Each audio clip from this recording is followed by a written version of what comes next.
Hello दोस्तों, दीप electronics lab में आपको बहुत बहुत स्वागत है। दोस्तों, अगर आप एक इलेक्ट्रॉनिक स्टूडेंट हो या इलेक्ट्रॉनिक्स फील्ड में नया नया आए हो, अगर आप अपने करियर को इलेक्ट्रॉनिक्स फील्ड में और भी आगे लेकर जाना चाहते हो तो ये वीडियो आपके लिए देखना बहुत ही जरूरी है, क्योंकि इस वीडियो के अंदर आपको 3 ऐसा चीज़ बताऊंगा जो कि आप सभी लोगों को जानना चाहिए।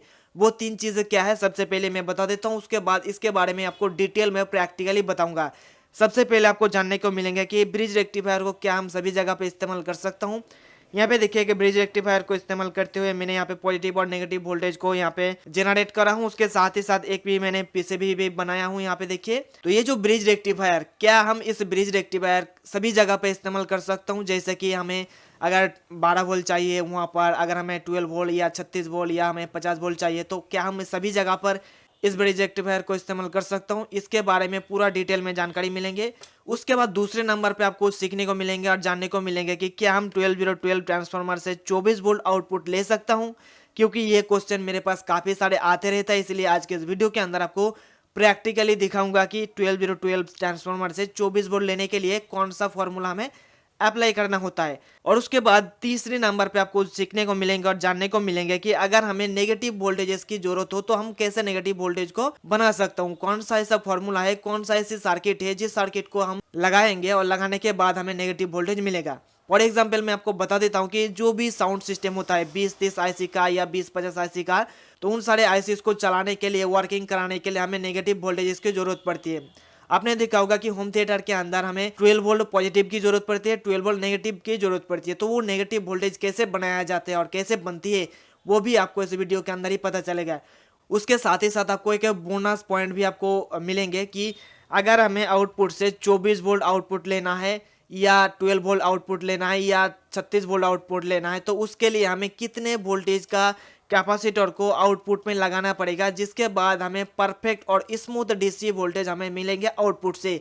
ये भी आपको जानने को मिलेंगे, सीखने को मिलेंगे इसी वीडियो के माध्यम से। तो इस वीडियो को आखिर तक जरूर देखते रहिएगा। और पहले तो मैं ये जो सर्किट है, इस सर्किट को मैं डिजाइन कर लेता हूँ, उसके बाद मैं आपको इन सारे चीज के बारे में अच्छे से जानकारी देता हूँ। तो इस एक्सपेरिमेंट को करने के लिए मैंने एक पीसीबी डिजाइन तैयार किया हूँ easyeda.com के ऊपर। उसके बाद मैंने इस पीसीबी का गर्बर फाइल डाउनलोड करके JLC पीसीबी के अंदर मैंने अपलोड किया। मैं आपको बता देना चाहूंगा कि इस वीडियो को भी स्पॉन्सर किया है JLC पीसीबी ने। JLC पीसीबी एक बहुत बड़ी कंपनी है। इस कंपनी में आपको प्रोटोटाइप पीसीबी सर्विस भी मिल जाएंगे, SMT सर्विस भी मिल जाएंगे, उसके साथ ही साथ आपको 3D प्रिंटिंग सर्विस भी मिल जाएंगे। और अपलोड करने के बाद इसका कलर, क्वांटिटी, थिकनेस सब कुछ सिलेक्ट करने के बाद इसका पेमेंट मैंने कंप्लीट कर दिया हूँ। और पेमेंट करने के 10 दिन के अंदर ही हमको ये पीसीबी मिल गया है।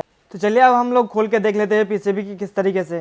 तो देखिए, हमारा जो AC से DC सिग्नल को कन्वर्ट करने के लिए जो हमारा पीसीबी है, तो इस पीसीबी को मैं बाहर निकाल लेता हूँ। यहाँ पे देखिए, और पीसीबी का हम क्वालिटी अगर देखेंगे, काफ़ी ज़बरदस्त क्वालिटी आपको देखने को मिल रहा होगा।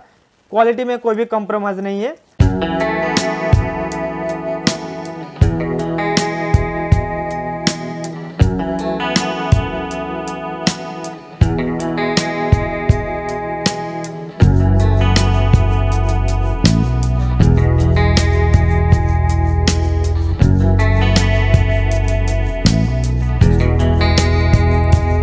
यहाँ पे देखिए, हमने ब्रिज रेक्टिफायर के साथ साथ फिल्टर सर्किट भी बना लिया हूँ। इसमें क्या होगा कि हम यहाँ से AC सप्लाई इनपुट देंगे, जो कि ट्रांसफार्मर के आउटपुट से हमें AC सप्लाई मिलती है। उस AC सप्लाई को DC में कन्वर्ट करने के लिए ये हमारा ब्रिज रेक्टिफायर के साथ साथ एक फिल्टर भी लगाया जाता है।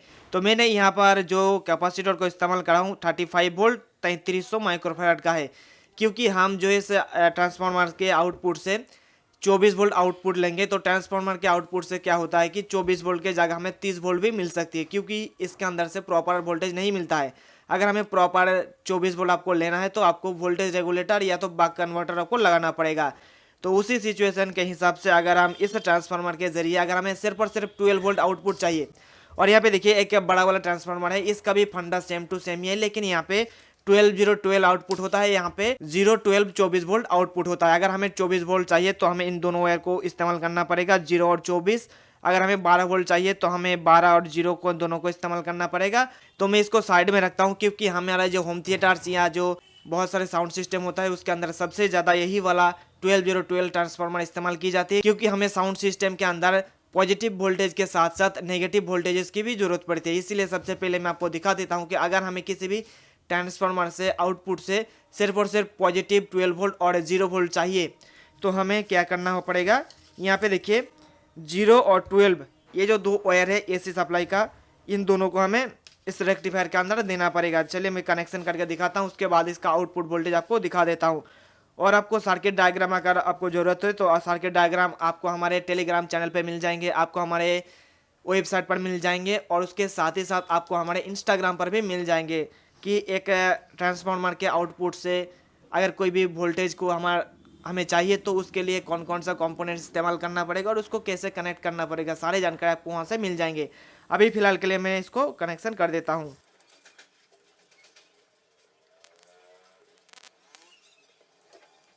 तो हमने कनेक्शन कर दिया और कनेक्शन करने के बाद इसके अंदर एसी सप्लाई देने से पहले एक मल्टीमीटर को मैं इसके आउटपुट पे लगा देता हूं। और मैं आपको एक बात बताना चाहूँगा कि एसी सप्लाई का कोई पोलैरिटी नहीं होता है, इसलिए आप एसी सप्लाई का दोनों का कनेक्शन कहीं पर भी लगा सकते हो, कोई भी परेशानी नहीं होंगे। अब चलिए हमारे पास एक मल्टीमीटर है, इस मल्टीमीटर को मैं डीसी पर सेट कर देता हूँ। उसके बाद इसका आउटपुट के साथ हम लोग क्या करता हूँ कि इसको जोड़ देता हूँ ताकि हम वोल्टेज इसको अच्छे से मेजरमेंट कर सकूँ। चलिए हमने मल्टीमीटर के साथ भी कनेक्शन कर दिया हूँ। अब इसके अंदर मैं एसी सप्लाई देता हूँ और एसी सप्लाई देने से पहले यहाँ पे दो जो यार आप देख रहे होंगे ये दोनों आपस में ना जुड़ जाए, इसलिए इसको भी हमें ध्यान में रखना पड़ेगा।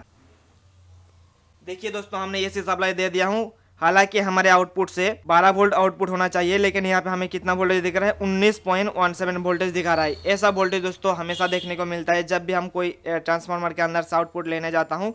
अगर हमें प्रॉपर 12 वोल्ट चाहिए तो आपको थोड़ा सा यहाँ पे कम वैल्यू का जो कैपेसिटर इस्तेमाल करना पड़ेगा। उसके साथ ही साथ आपको एक वोल्टेज रेगुलेटर की जरूरत पड़ेंगे। आप लोगों को पता होगा कि जो हमारे होम थिएटर का किट होता है उस किट के अंदर भी एक वोल्टेज रेगुलेटर लगे होते हैं हमारे आउटपुट में सही वोल्टेज जाने के लिए। यहाँ पे देखिए 19.26 वोल्टेज दिखा रहा है हमारे 12 वोल्ट की जगह। तो ये हमेशा ज़्यादा देखने को मिलता है और ज़्यादा देखने को मिलेगा तब भी आपका आउटपुट जो भी आप चलाना चाहते हो बहुत ही अच्छे तरीके से चलेंगे।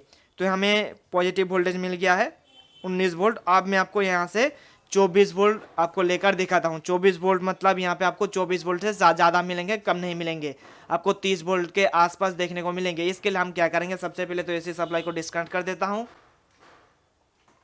उसके बाद हमने यहाँ पे जो 12 का जो कनेक्शन है यह वाला, तो इस 0 का कनेक्शन को मैं डिस्कनेक्ट करके जो और एक 12 वोल्ट रह जा रहा था वो 12 वोल्ट को हम लोग कनेक्शन कर देंगे।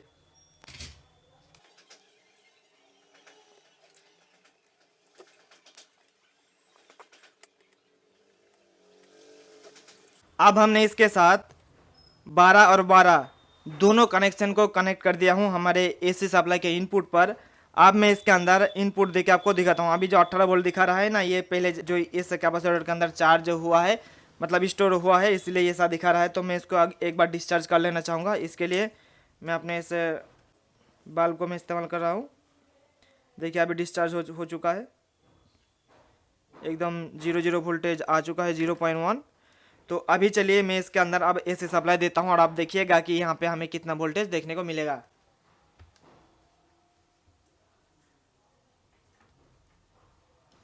यहाँ पे देखिए दोस्तों हमने यहाँ पे एसी सप्लाई दिया, यहाँ पे 36 वोल्ट आ रहा है। हमारा कैपेसिटर फट सकता है क्योंकि हमारा कैपेसिटर 35 वोल्ट का लगा हुआ है, लेकिन यहाँ पे ज़्यादा वोल्टेज आ रहा है, इसलिए मैं इसको डिस्कनेक्ट कर देता हूँ। यहाँ पे दोस्तों और एक चीज़ आपको पता चलेगा कि अगर हमें किसी भी ट्रांसफार्मर के आउटपुट से कोई वोल्टेज चाहिए, लगभग अगर हमें 24 वोल्ट का आउटपुट चाहिए तो हमें वहाँ पे मिनिमम आपको 50 वोल्ट का कैपेसिटर लगाना पड़ेगा। खास करके जब हम किसी भी ट्रांसफार्मर के आउटपुट से कोई वोल्टेज लेंगे या अगर हमें 12 वोल्ट लेंगे तो उसके जगह पे आपको मिनिमम 35 वोल्ट का कैपेसिटर लगाना है। और अगर आपको 36 वोल्ट आउटपुट चाहिए तो आपको लगभग 65 या 63 वोल्ट का आपको कैपेसिटर लगाना पड़ेगा, क्योंकि 65 वोल्ट का तो कैपेसिटर हमें नहीं मिलता है, लेकिन 63 वोल्ट का मिलता है। इसलिए अगर आपको किसी भी ट्रांसफार्मर के आउटपुट से अगर आपको 36 वोल्ट आउटपुट चाहिए तो आपको मिनिमम 63 वोल्ट का कैपेसिटर लगाना पड़ेगा। अगर आपको 24 वोल्ट आउटपुट चाहिए आपको 50 वोल्ट का कैपेसिटर लगाना पड़ेगा, या अगर आपको 12 वोल्ट का आउटपुट चाहिए तो वहाँ पे आपको 35 वोल्ट का कैपेसिटर लगाना पड़ेगा, नहीं तो आपका कैपेसिटर ब्लास्ट हो सकता है, फट सकता है। क्योंकि आपने देखा कि हमने अभी जो इसके अंदर एक्सपेरिमेंट करा आप लोगों के लिए, तो उस एक्सपेरिमेंट के अंदर क्या देखने को मिला कि 12 वोल्ट की जगह हमारे को लगभग 19 वोल्ट मिल रहा था और 24 वोल्ट की जगह लगभग हमारे को 36, 35, 34 वोल्ट हमें मिल रहा था। अभी यहाँ पे देख सकते हो वोल्टेज अभी दिख रहा है ना, ये अभी इस कैपेसिटर के अंदर चार्ज स्टोर हुआ है, इसलिए हमें दिखा रहा है। अभी ये डिस्चार्ज नहीं हुआ है, तो इसको डिस्चार्ज करने के लिए हम लोग क्या करेंगे, एक एलईडी को लेंगे, हम कोई लोड देंगे और यहाँ पे देखिए अब कैपेसिटर डिस्चार्ज हो चुका है बिल्कुल एकदम। तो अभी तक आप लोगों को दो चीज सीखने को मिला है। पहला तो आपको सीखने को मिल गया है कि हम 12 से 24 वोल्ट आउटपुट ले सकते हैं। हाँ बिल्कुल ले सकते हो, ये एक चीज आपको पता चल गया है। एक आपको बोनस मिल गया है कि अगर हमें 12 वोल्ट लेना है आउटपुट से तो कितना कैपेसिटर लगाना पड़ेगा, कितना वोल्टेज का, ये भी आपको पता चल गया है। अब हम आपको बताएंगे कि हम इस ब्रिज रेक्टिफायर को सभी जगह पर इस्तेमाल कर सकते हो। तो हमारा जो आंसर होगा वो बिल्कुल हाँ होगा, क्योंकि ये जो ब्रिज रेक्टिफायर है दोस्तों, इस ब्रिज रेक्टिफायर को आप सेंटर टैप के जगह भी इस्तेमाल कर सकते हो, आप फुल वेव ब्रिज रेक्टिफायर की जगह भी इस्तेमाल कर सकते हो, क्योंकि ये एक फुल वेव ब्रिज रेक्टिफायर है, इसलिए आप सभी जगह पे इस्तेमाल कर सकते हो। जहाँ पे आपको पॉजिटिव और यानी कि जीरो और पॉजिटिव वोल्टेज मिलेंगे उस जगह पर आप इस्तेमाल कर सकते हो बहुत ही आसानी से, कोई भी प्रॉब्लम हमें देखने को नहीं पड़ेगा। अब चौथा चीज जो आपको मैं बताने जा रहा हूँ कि अगर आपको कोई नेगेटिव वोल्टेज की जरूरत पड़े तो आपको कैसे वो नेगेटिव वोल्टेज मिलेगा। अभी देखिए हमने आप लोगों को क्या दिखा है कि इस ट्रांसफार्मर के आउटपुट से 12 वोल्ट दिखा है या 24 वोल्ट दिखा है। तो अगर आपको नेगेटिव 12 वोल्ट चाहिए तो इसके लिए आप यहाँ पे देखिए एक जो वायर बच रहा है जीरो का, इसी के माध्यम से हमारे को नेगेटिव वोल्टेज देखने को मिलेंगे। इसके लिए हमारे को कनेक्शन कैसे करना पड़ेगा ये भी मैं आपको दिखा देता हूँ।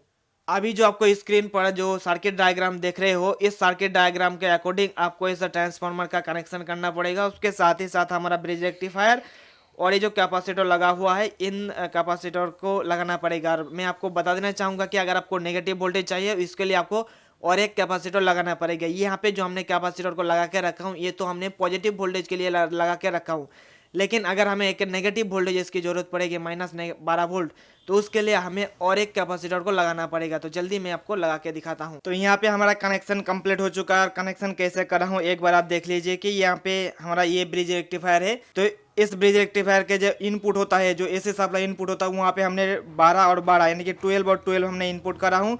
उसके बाद दो कैपेसिटर लिया हूँ जो कि 50 वोल्ट 2200 यूएफ का है, और इन दोनों को हमने एक पॉजिटिव के नेगेटिव के साथ और नेगेटिव पॉजिटिव के साथ, यानी कि एक कैपेसिटर का पॉजिटिव एक कैपेसिटर का नेगेटिव, इस तरीके से हमने जोड़ा हूँ। उसके बाद कैपेसिटर के एक कैपेसिटर का पॉजिटिव बचता है और एक कैपेसिटर का नेगेटिव बचता है। तो पॉजिटिव को हमने इस ब्रिज रेक्टिफायर के पॉजिटिव के साथ जोड़ दिया हूँ और नेगेटिव को हमने इस ब्रिज रेक्टिफायर के नेगेटिव के साथ जोड़ दिया हूँ। और लास्ट में जो हमारा जीरो बच रहा था उस जीरो को हमने यहाँ पे जो कॉमन होता है दो कैपेसिटर का जो कॉमन है ना, उसके साथ हमने जोड़ दिया हूँ। इसमें से हमें क्या मिलेगा कि जो हमारा जीरो तो यहाँ से मिल जाएगा, जीरो वोल्टेज हमें यहाँ पे मिलेगा, और जो अगर हमें 12 वोल्ट पॉजिटिव चाहिए +12 वोल्ट हमें यहाँ से मिलेगा और -12 वोल्ट हमें यहाँ से मिलेंगे।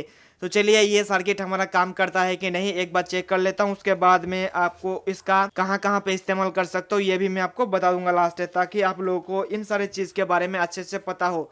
जो लोग नया नया इलेक्ट्रॉनिक्स फील्ड में आ रहे हैं उनके पास इस टाइप का नॉलेज होना चाहिए, और इस टाइप का नॉलेज आपको स्कूल या कॉलेज पर नहीं मिलेगा, जहाँ पे आप काम करते हो वहाँ पर भी आपको नहीं मिलेंगे। आपको इसी तरीके का वीडियो के जरिए आपको जो छोटे छोटे इन्फॉर्मेशन होता है आपको देते रहूँगा। इस चीज़ को मेजरमेंट करने के लिए हमारे पास यहाँ पे मल्टीमीटर है। इस मल्टीमीटर को मैं यहाँ पे वोल्टेज पर सेट कर लेता हूँ। यहाँ पे देखिए यहाँ पे अभी 0 वोल्टेज दिखा रहा है, तो अभी मैं फिलहाल के लिए इसके अंदर एसी सप्लाई देता हूँ, उसके बाद मैं आपको वोल्टेज को मेजरमेंट करके दिखाता हूँ। चलिए हमने यहाँ पे एसी सप्लाई दे दिया हूँ, अब आपका जो वोल्टेज है वो आपको मेजरमेंट करके दिखाता हूँ। हमारा ये जो कॉमन है तो कॉमन का हमारा नेगेटिव लग जाएगा, और पॉजिटिव पे यहाँ पे देखिए हमारा 19.21 वोल्टेज दिखा रहा है, क्योंकि हमारा 12 वोल्ट आउटपुट के जगह हमारा 19 वोल्ट आउटपुट हो रहा था, इसलिए जो पॉजिटिव आपको 12 वोल्ट दिखा रहा है 19 वोल्ट दिखा रहा है। अगर हम नेगेटिव वोल्टेज की बात करें तो यहाँ पे पॉजिटिव वाला जो पिन है ना आपको यहाँ पे चल जाएगा, नेगेटिव वाला यहाँ पे आ जाएगा। यहाँ पे देखिए -19 वोल्ट दिखा रहा है, यहाँ पे -19 वोल्ट, यहाँ पे पॉजिटिव 19 वोल्ट, यानी कि +19 वोल्ट, यहाँ पे -19 वोल्ट। और ये जो माइनस वोल्टेज होता है दोस्तों हर एक साउंड सिस्टम के लिए ज़रूरी हो जाती है, क्योंकि 20-30, 20-50 और 20-25 जो भी हमारा जो आईसी होता है उन सबको चलाने के लिए हमारा नेगेटिव वोल्टेज इसकी ज़रूरत पड़ती है। और इसीलिए जो आपने देखा होगा कि होम थिएटर का जो सर्किट होता है उसके अंदर 2 कैपेसिटर इसीलिए लगाया जाता है।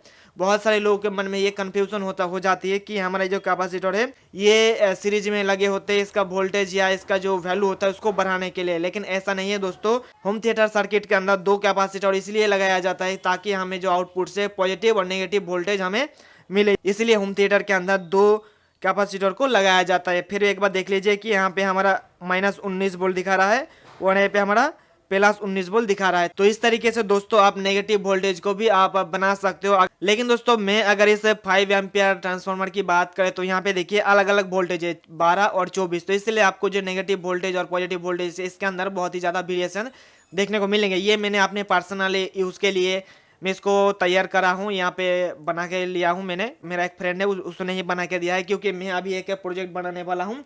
उस प्रोजेक्ट को बनाने के लिए मुझे चाहिए 12 वोल्ट और 24 वोल्ट दोनों एक साथ चाहिए, इसलिए एक ही ट्रांसफार्मर के अंदर 12 वोल्ट और 24 वोल्ट आउटपुट हमें यहाँ से मिल जाएंगे। अगर प्रोजेक्ट देखना चाहते हो कि किस टाइप का प्रोजेक्ट है तो हमारे चैनल को सब्सक्राइब करके जुड़े रहिएगा। और इस वीडियो के अंदर जो आप लोगों को बताने वाला था उससे भी ज़्यादा इन्फॉर्मेशन आपको दे दिया हूँ, एक बोनस टिप्स भी आपको दे दिया हूँ कि अगर हमें किसी भी ट्रांसफार्मर से आउटपुट लेना है तो वैल्यू के हिसाब से हमें आउटपुट में कितना वोल्टेज इसका कैपेसिटर लगाना है। तो मुझे आशा है कि आपको ये जो वीडियो है बहुत ही पसंद आए। अगर पसंद आए तो इस वीडियो को लाइक जरूर कर दीजिएगा और इसी प्रकार के वीडियोस आगे आने वाले दिनों में देखने के लिए हमारे चैनल को सब्सक्राइब करके जुड़े रहिएगा। और अगर आपके मन में इस वीडियो को रिलेटेड कोई भी सवाल या सुझाव है तो नीचे कमेंट करके बता सकते हो, मैं आपके कमेंट का रिप्लाई जल्दी ही करूंगा। उसके साथ ही साथ अगर आप किसी दूसरे टॉपिक पर वीडियो देखना चाहते हो तो हमारे कमेंट बॉक्स में जरूर बताइएगा, मैं आपके जो कमेंट है उसके ऊपर वीडियो बहुत ही जल्दी बना दूंगा। तो आज के इस वीडियो में इतना ही दोस्तों, हम फिर मिलते हैं नेक्स्ट वीडियो में, तब तक के लिए ऑल द बेस्ट।